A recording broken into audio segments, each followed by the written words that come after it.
Now, a new report from Amnesty International is accusing Egypt of misusing counterterrorism laws to instead detain peaceful protesters and journalists.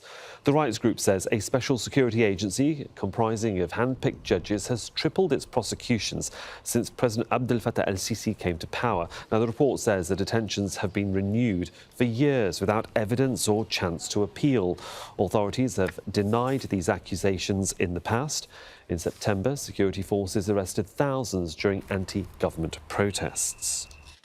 Hussein Baoumi is Amnesty International's Egypt researcher and author of the report. He joins me via Skype from Tunis. It's good to have you with us on the programme, sir. I mean, the report does focus on the Supreme State Security Prosecution Department, the SSSP, and that the way terrorism charges can tie a person up in prison without charge or legal representation for years.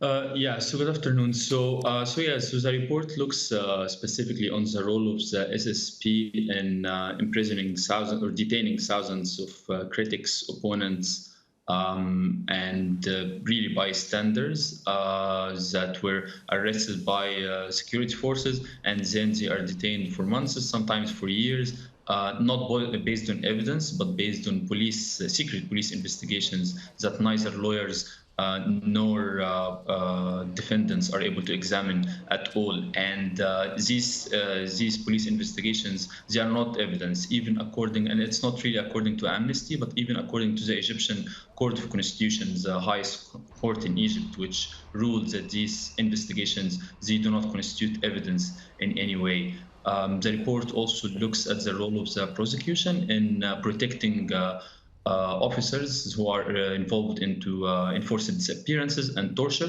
As the SSP, it refuses to investigate allegations of torture. It refuses to investigate allegations of enforced disappearance, therefore protecting the people who committed these crimes. So how are long-term sort of detentions being criticised within Egypt, if they can? Because we see that the public protests when these sorts of incidents happen, and the government quickly shuts these protests down.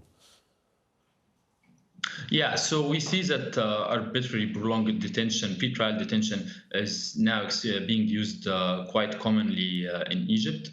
We have seen that people who actually oppose these measures or protest against these measures, they found themselves involved into similar cases over similar charges. So, for example, in the last protests in September, we found that the SSP has been responsible for detaining thousands, over 4,000 individual over accusations of aiding a terrorist group, and basically they found themselves in the same fate. And it's not only criticize that, but even lawyers who attempt to defend victims of arbitrary detention, we found that even lawyers, they are targeted and detained over similar charges for people that they were representing. For example, Muhammad al-Bakr, Mahinur al-Masri, both were arrested while doing their work in the SSP, and they found themselves accused of the same charges they were just defending other victims of arbitrary detention from.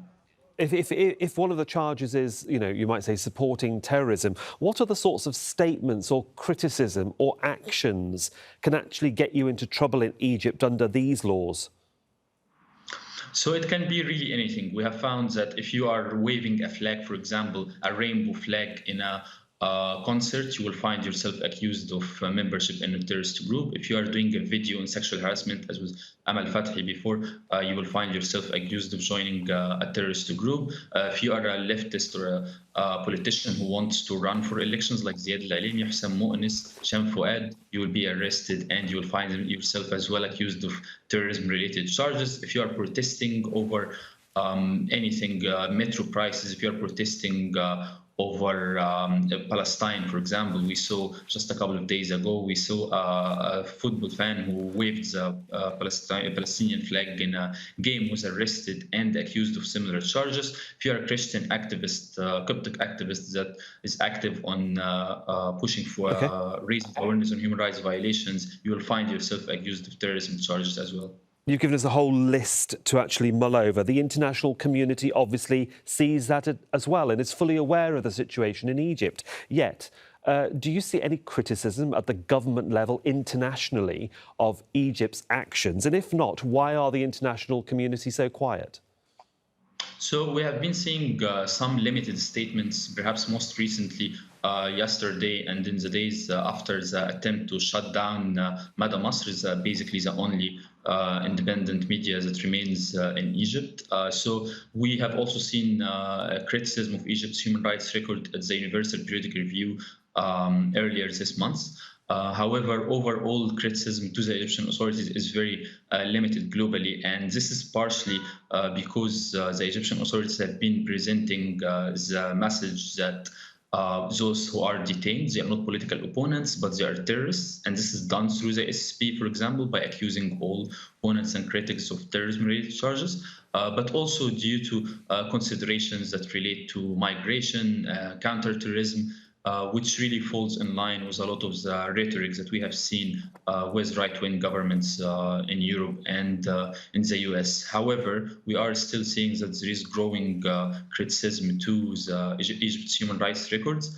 And it's therefore important for these states to continue pushing Egypt on its human rights record. Otherwise, the situation will continue to deteriorate to really unprecedented or unseen levels, even in Egypt's modern history. Well, Hussein Baoumi from Amnesty International, thanks for clarifying your report for us. Thank you. Thank you.